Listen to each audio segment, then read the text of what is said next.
আসসালামু আলাইকুম। আমি রুম ইত্যাদি থেকে বলছি। আসলে কিছু কথা শেয়ার করার জন্য ভিডিওটা বানানো। আসলে অনেকদিন হয়েছে ভিডিও বানাই না বা বানানোর প্রয়োজনে মনে করি না। একটা জিনিস আজকে ফেসবুকে দেখলাম, ঢাকা ইউনিভার্সিটিতে একটা ছেলে পিটি মারি ফেলাইছে। যা আমেরিকার টাইমে একটা ছেলেকে এভাবে, কি নাম আমি আসলে ঠিক স্মরণ নেই, এভাবে পিটি মারি ফেলাইছে। আবার এখন এই ডক্টর ইউনূসের ক্ষমতা থাকার কারণে একই ঘটনাটা ঘটল। আমার প্রশ্ন যে এই ঢাকা বিশ্ববিদ্যালয়ের যে ছাত্ররা এই ঘটনার ঘটাইছে, তারা কি শিক্ষিত পোলা পাইন? আমি এটা বুঝলাম না। তোরা, তুই বলে বলি, কারণ তোরা মানুষ না। তোরা এই ঢাকা বিশ্ববিদ্যালয়ে যে ছেলেটারে মারলি, আরে ভাই ছেলেটা চুরি করুক যেটা করুক, তোরা পুলিশের হাতে তুলে দে, আইনের হাতে তুলে দে। না করে তোরা পিটি মারি ফেলাইছ, এটা কোনো কথা? মানুষের জীবনে মূল্য নাই? তো তোর আগে আর আওয়ামী লীগের এটার মধ্যে ব্যবধানটা হইল কি? আমি এটা বুঝলাম না।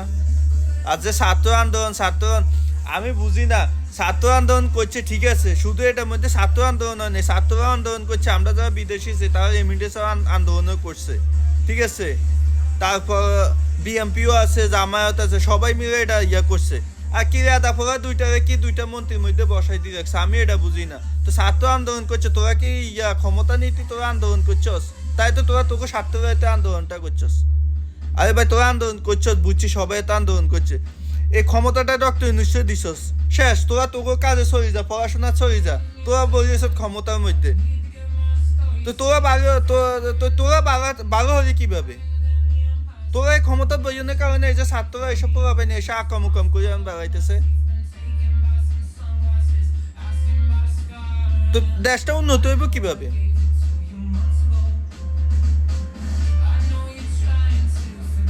আজকে ছাত্ররা যদি সম্মানের কাজ করে, মানুষ তাদের সম্মান দিবে।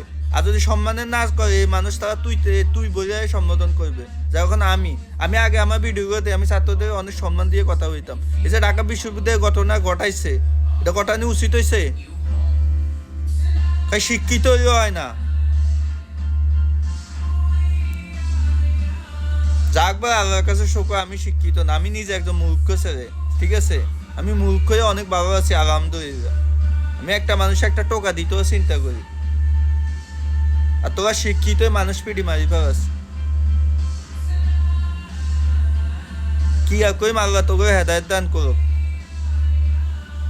সবাই ভালো থাকেন। আসসালামু আলাইকুম, আল্লাহ হাফিজ।